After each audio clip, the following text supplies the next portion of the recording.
اعوذ باللہ من الشیطان الرجیم بسم اللہ الرحمن الرحیم وبما نقضهم ميثاقهم لعناهم وجعلنا قلوبهم قاسية يحرفون الكلم عن مواضعه ونسوا حظا مما ذكروا به ولا تزال تطلع على خائنة منهم إلا قليلا منهم فاعف عنهم واصفح إن الله يحب المحسنين ومن الذين قالوا إنا نصارى أخذنا ميثاقهم ونسوا حظا مما ذكروا به وأغرينا بينهم العداوة والبغضاء إلى يوم القيامة وسوف ينبئهم الله بما كانوا يصنعون صدق اللہ مولانا العظیم۔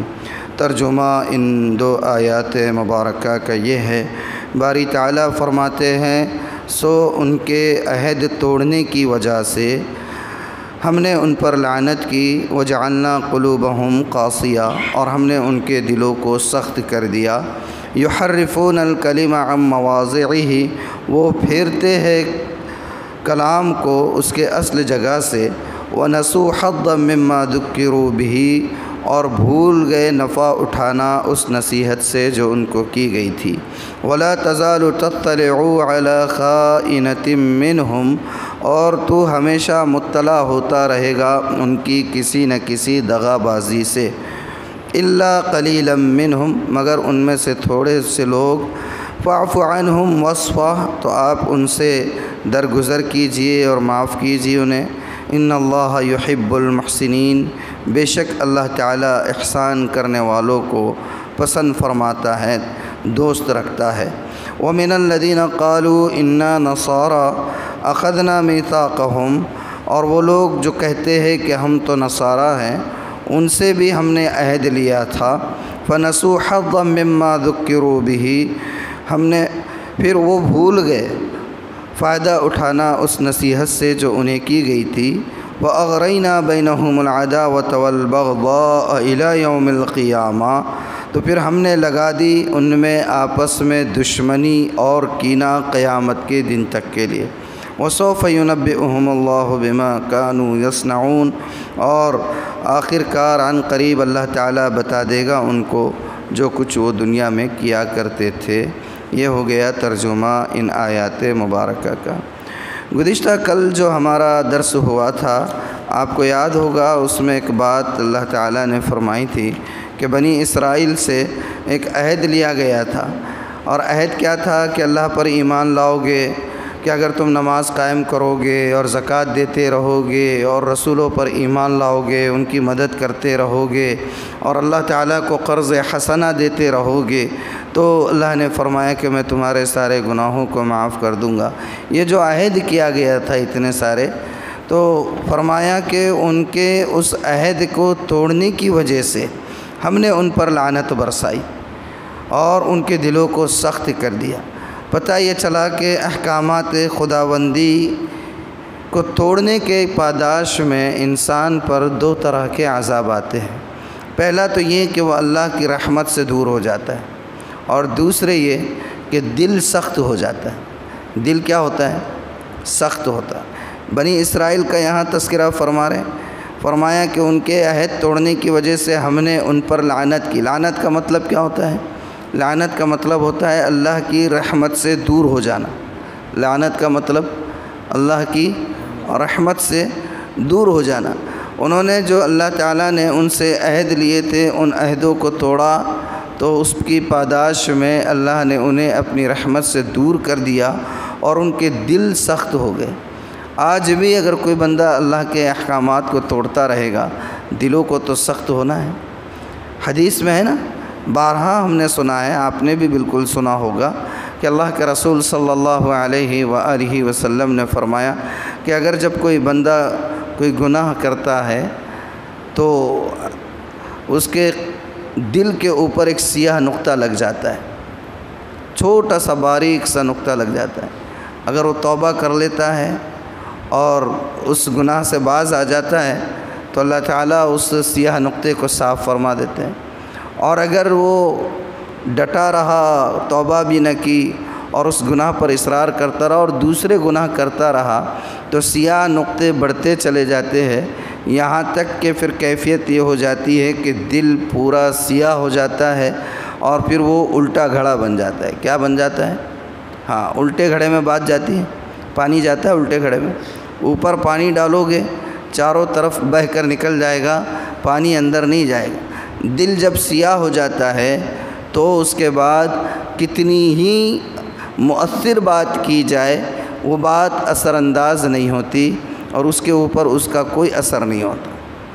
مجھے ڈر ہے دل زندہ کہ تو نہ مر جائے، مجھے ڈر ہے دل زندہ کہ تو نہ مر جائے، کہ زندگانی عبارت ہے تیرے جینے سے، زندگانی عبارت ہے تیرے جینے سے، ظاہری طور پر بھی باطنی طور پر۔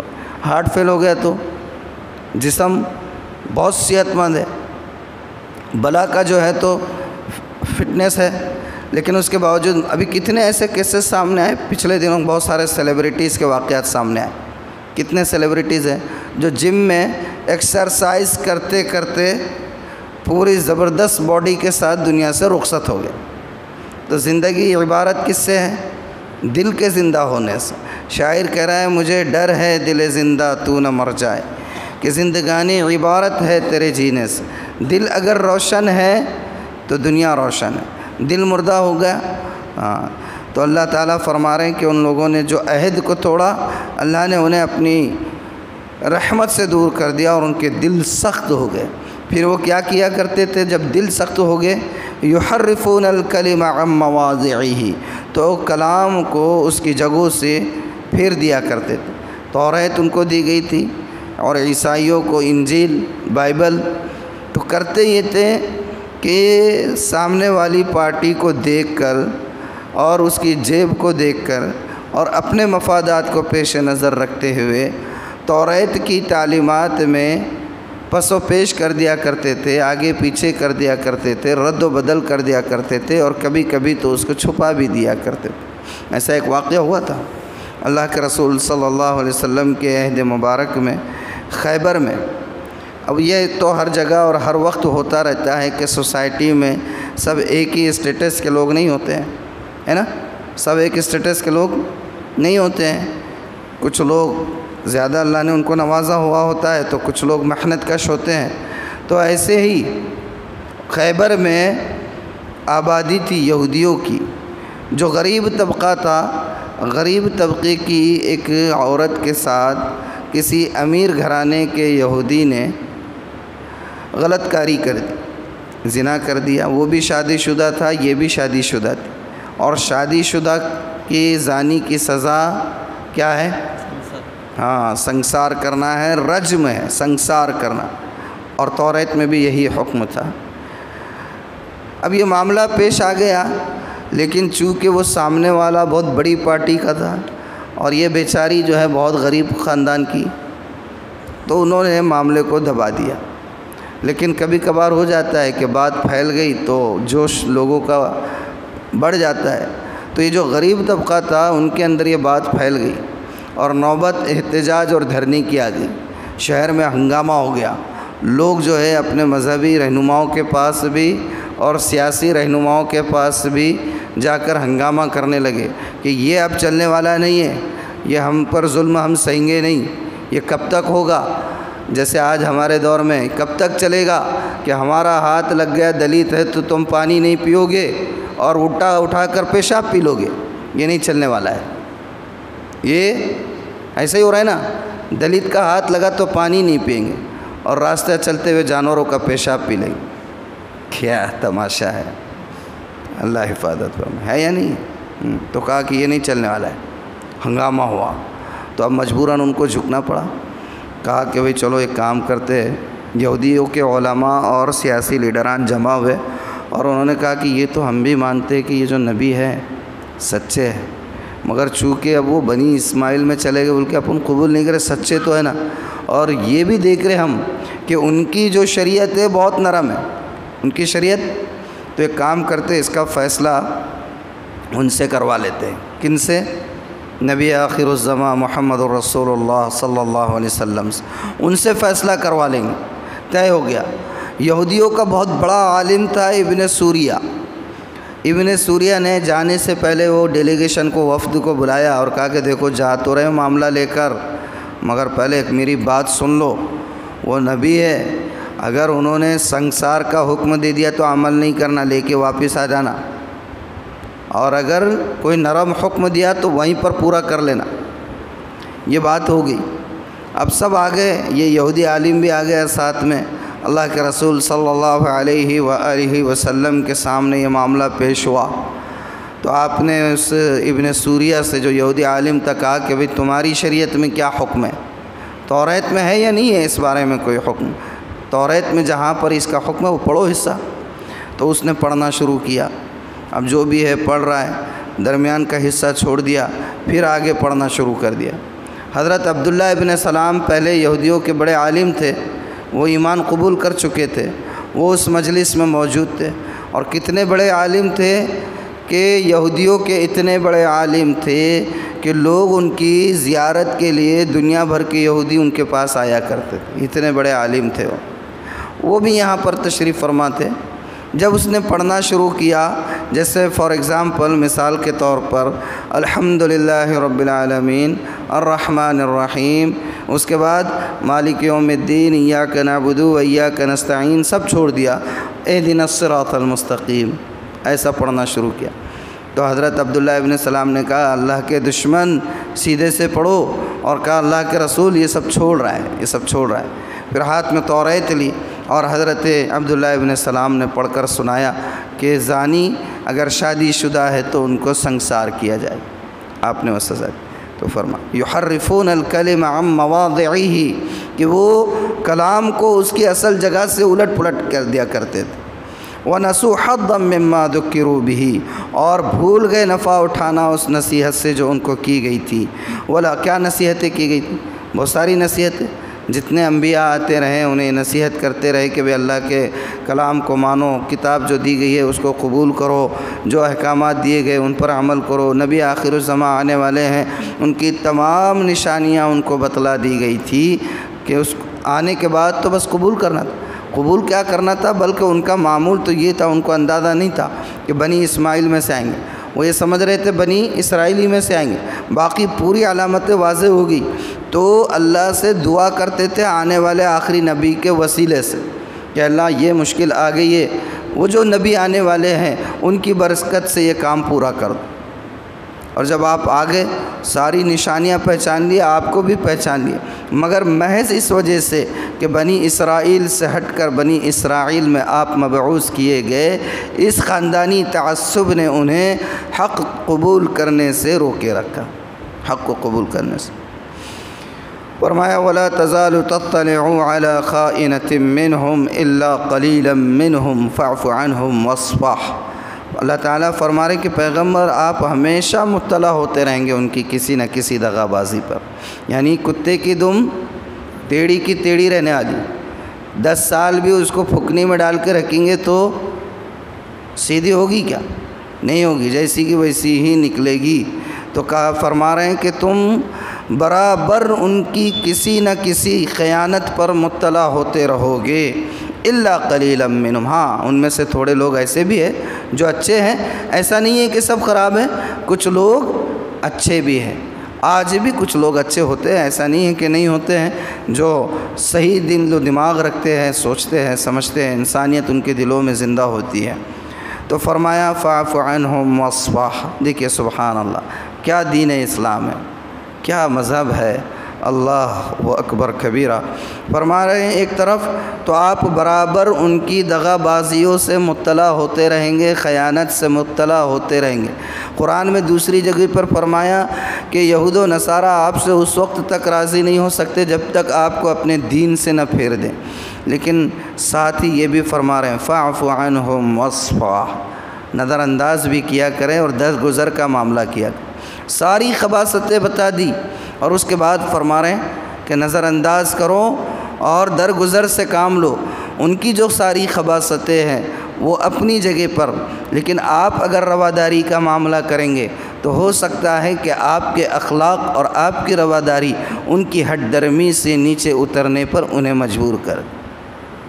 اور ہوتا بھی یہی ہے، سامنے والا کتنا ہی کٹر ہو، اگر ہم تھوڑا سا رام بن جائے، ہمارے رام بننے سے وہ ڈھیر ہو جاتا ہے، ہوتا ہے نہیں۔ رام بولے تو نرم بننا، یہ فارسی کا لفظ ہے رام، کبھی کبھار زبان پر آتا ہے، تو اگر نہیں معلوم ہے تو مطلب رام مطلب نرم ہو جانا، نرم کرنا، کسی کو رام کرنا مطلب نرم کرنا۔ ہاں، تو فرمایا کہ حضرت موسیٰ علیہ السلام کو جب فرعون کے پاس بھیج رہے ہیں، فرعون کون؟ جس نے خدائی کا دعویٰ کیا۔ ایک تو یہ ہے کہ خدا کے ساتھ کسی کو شریک کیا جائے، کتنا بڑا ظلم ہے، بہت بڑا ظلم ہے۔ لیکن ایک ہی کہ خود کو خدا ثابت کر دے، یہ تو اس سے بھی زیادہ شنی حرکت۔ لیکن جب اس کے پاس بھی موسیٰ علیہ السلام اور حضرت ہارون کو بھیج رہے ہیں تو کہہ رہے قولا لہ قولا لینا، ان سے بھی نرم بات کی۔ یہ اسلام کا مزاج ہے، اس کو سمجھنے کی ضرورت۔ اور ہم کیا کرتے ہیں، یہ خدا کا دعویٰ کرنے والے اور خدا کے ساتھ شرک کرنے والوں کو تو چھوڑ دیتے ہیں، ہم جو ہے اٹک کے رہ جاتے ہیں۔ انہیں آمین زور سے کیوں بولا، اس نے پیر زیادہ کیوں پھیلایا، انہیں ٹوپی کیوں نہیں پہنا، اور انہیں ایسا کیوں کر رہا اور انہیں ویسا کیوں کر رہا، انہیں پیر کیوں نہیں پھیلا رہا، انہیں جو ہے تو رفع یدین کیوں نہیں کر رہا، اور انہیں جو ہے تو ٹوپی کیوں پہن رہا، اور انہیں 8 رکعت کیوں پڑھ رہا اور انہیں 20 کیوں پڑھ رہا، اس میں پڑے آلے۔ اور خدا کی کتاب تو ہدایت یہ دیتی ہے کہ جو خدائی کا دعویٰ کرنے والے ان کے ساتھ بھی نرم روی کا معاملہ اختیار کریں۔ کہاں ہیں ہم، کہاں ہیں دین حق سے کہاں پہنچے ہوئے ہیں؟ چلنے کا دعویٰ تو ہے دین حق پر، دعویٰ تو ہے کتاب مبین کو سینے سے چمٹا کر چلنے والوں کو، لیکن کہاں ہے؟ کتاب کی تعلیمات ہے زندگی میں؟ یہ ایک مثال دے دی میں نے، باقی آپ دیکھ لیجئے پورے اس میں ہمارے کتنے ایسے ہیں دوسرے مسالک کے ماننے والے، ہمارا ان کے ساتھ اٹھنا بیٹھنا تک نہیں ہوتا ہے، لیکن اتنے پکے کاروبار برابر کرتے، کاروبار کا معاملہ آیا تو پھر تو دیکھتے نہیں کچھ بھی، لیکن باقی چیزوں میں بالکل دشمنی۔ یعنی انسان کی خود غرضی کی بھی انتہا ہے، خود غرضی کی، اپنا مفاد رہا تو سب بھول جاتے، بھولتے کہ نہیں بھولتے؟ ہاں، لیکن پھر بعد میں دوسرا معاملہ آیا تو اللہ کی پناہ۔ ایسے کئی واقعات ابھی حال میں ریسنٹلی شہر میں ہو چکے ہیں کہ مسلک کا اختلاف ہونے کی وجہ سے شہر کے ٹاپ کے مسلم ریچسٹ جو لوگ ہیں ان کے آپس میں اتنے اختلافات ہوئے، پچھلے دنوں میں اپنی آنکھوں سے دیکھ چکا ہوں کہ DYSP وغیرہ اور پوری 2 3 وین جو ہے گھروں پر پہنچی ہے۔ کیا کے لیے؟ شادیاں کر کے لے کے آ گئے، کسی اور مسلک سے تھے، دوسرے مسلک کی کر کے لے کے آ گئے، اور ان 2 بچیوں، 2 یعنی کہ بیٹوں کو 2 بیٹیاں، اور اس کے بعد معلوم ہوا مسلک الگ ہے تو الگ سے اور 2 بیٹیاں کر کے لا لی۔ اب یہ معاملہ چلا، اور دونوں تینوں بھی جو ہے تو مالدار تگڑی پارٹیاں ہیں، کچھ لوگ شاید اشارہ سمجھ بھی گئے ہو۔ بہرحال فرمایا وَمِنَ الَّذِينَ قَالُوا إِنَّا نَصَارَىٰ أَخَذْنَا مِيثَاقَهُمْ فَنَسُوا حَظًّا مِّمَّا ذُكِّرُوا بِهِ، اور وہ جو کہتے ہیں اپنے کو نصارہ کون؟ کرسچن، اور وہ جو کہتے ہیں اپنے کو نصارہ، ان سے بھی لیا تھا ہم نے عہد ان کا، پھر بھول گئے نفع اٹھانا اس نصیحت سے جو ان کو کی گئی تھی۔ نصارہ کو نصارہ کیوں کہتے ہیں؟ ان لوگوں کو نصارہ کیوں کہتے ہیں؟ بعض لوگ یہ کہتے ہیں کہ حضرت عیسیٰ علیہ السلام جہاں پیدا ہوئے تھے اس جگہ کا نام ناصرہ تھا۔ کیا تھا؟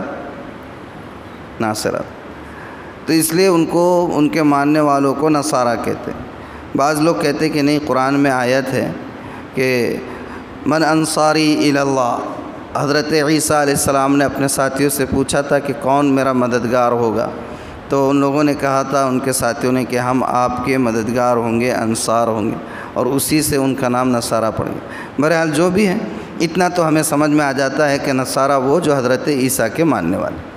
اب وہ کتنا مانتے، کس لیول پہ پہنچاتے، وہ ایک الگ بحث ہے، ہاں وہ ایک الگ مسئلہ ہے۔ تو فرمایا وہ لوگ جو کہتے ہیں اپنے کو نصارہ، ان سے بھی لیا تھا ہم نے عہد، پھر وہ اس عہد کو بھول گئے اور اس نصیحت سے فائدہ اٹھانا بھول گئے جو ان کو کی گئی تھی۔ وَأَغْرَيْنَا بَيْنَهُمُ الْعَدَاوَةَ وَالْبَغْضَاءَ إِلَىٰ يَوْمِ الْقِيَامَةِ، تو اللہ تعالیٰ فرما رہے ہیں ہم نے لگا دی آپس میں ان کے دشمنی، کس کے؟ ان عیسائیوں کے آپس میں دشمنی لگا دی قیامت کے دن تک۔ اب انہوں کتنے بھی متحد نظر آ جائے، کتنے ہی یونائٹ نظر آ جائے، اور کتنے ہی جو ہے تو اسٹرانگ نظر آ جائے، قرآن میں اللہ نے کہہ دیا کہ قیامت کی صبح تک ان کے درمیان آپس میں دشمنیاں رہے گی. اور ہے کتنے فرقے عیسائیوں کے پتہ ہے آپ؟ ابھی آج بھی ایک دوسرے کی چرچ میں نہیں جاتے ہیں. کیتھولک چرچ الگ، آرتھوڈکس الگ، پروٹسٹنٹ الگ. یہاں ہمارے پاس بھی ایون شہر ناندیڑ میں بھی ان کے جتنے چرچ ہیں سب چرچز الگ الگ ہے. آرتھوڈکس الگ ہے، کیتھولک الگ ہے، اور پروٹسٹنٹ یہ الگ الگ ہے. سب ایک دوسرے کو مانتے نہیں، ایک دوسرے کے نظریات الگ، ایک دوسرے کی تعلیمات الگ، ایک دوسرے کو اپنے چرچوں میں آنے کے لیے اجازت دینے کے روادار نہیں. یہ دشمنیاں ہیں ان میں. آرتھوڈکس کون ہوتے ہیں؟ کیتھولک کون ہے؟ کیتھولک وہ جو پاپا روم کو اور روم کو اپنا مرکز سمجھتے ہیں. کیتھولک کا مرکز روم، اٹلی. پاپا روم اٹلی کا جو سربراہ ہوتا ہے مذہبی، وہ پوپ ان کا سب سے بڑا. کن لوگوں کا؟ کیتھولک کا. اور آرتھوڈکس کا ان کا بڑا پوپ جو ہوتا ہے وہ قسطنطنیہ میں ہوتا ہے. کہاں ہوتا ہے؟ وہ اٹلی کو نہیں مانتے. کس کو نہیں مانتے؟ اٹلی کو نہیں مانتے. جیسے شیعہ سعودی عرب اور حرمین کے پاس کی مرکزیت نہیں ہے، ان کے پاس تہران، ان کے پاس کیا ہے مرکزیت؟ شیعوں کے یہاں ایران. تہران تو اس کا شہر ہے نا، ایران کنٹری ہے. ایران کنٹری ہے، تہران سٹی ہے. کیپٹل کیا ہے ایران کا؟ تہران. تو شیعہ لوگوں کے پاس مرکزیت کس کی ہے؟ ایران کی. اور ہم لوگوں کے پاس حرمین ہیں. تو ایسے ہی ان لوگوں کے پاس بھی ہے. 4 فرقے زیادہ مشہور ہوئے ہیں ان میں. کن میں؟ عیسائیوں میں. ایک یعقوبیہ. کون سا؟ یعقوبیہ. یعقوبیہ کون ہے؟ وہ لوگ جو کہتے ہیں کہ عیسیٰ خود خدا تھے، خدا ان میں آ گیا تھا. عیسیٰ خود خدا تھے، خدا ان میں حلول ہو گیا تھا. یہ ان کا ماننا تھا. ایک فرقہ ہے نستوریہ. کون سا ہے؟ نستوریہ. جو یہ کہتے تھے کہ خدا خود عیسیٰ نہیں تھے، وہ خدا کے بیٹے تھے. کیا تھے؟ خدا کے بیٹے تھے. ایک یہ تھا ملکانیہ. ایک فرقہ تھا ملکانیہ، جو یہ کہتا تھا کہ عیسیٰ اور روح القدس، فرشتے، یہ سب خدا ہے. یعنی 3 خدا مانتے تھے وہ، 4 خدا بلکہ. اللہ کو بھی، عیسیٰ علیہ السلام کو بھی، جبرائیل کو بھی، اور حضرت مریم کو. اور ایک تثلیث کے قائل. چوتھا فرقہ تثلیث کے قائل. تثلیث بولے تو اللہ، حضرت عیسیٰ اور حضرت مریم. تو یہ سب گمراہ ہو گیا. 4 فرقے ان کے معروف تھے. بہرحال تو ہے یا نہیں؟ اللہ نے کہا کہ قیامت کی صبح تک کے لیے ان کے درمیان ہم نے جو ہے دشمنی اور کینہ ڈال دیا ہے. اب ظاہر میں کتنے ہی متحد نظر آ جائے، اندرونی طور پر ان کا یہ اختلاف برقرار ہے. وَسَوْفَ يُنَبِّئُهُمُ اللَّهُ بِمَا كَانُوا يَصْنَعُونَ. اور اللہ تعالیٰ عن قریب ان کو آگاہ کر دے گا ان تمام چیزوں سے جو وہ کیا کرتے تھے. اللہ تعالیٰ کا شکر ہے کہ ہم لوگ یہاں تک پڑھ چکے. والحمدللہ علی ذالک. اب اگر اللہ تعالیٰ حیات مستعار عطا فرمائے اور توفیق شامل حال رہی تو انشاءاللہ آئندہ حصہ کل پڑھیں.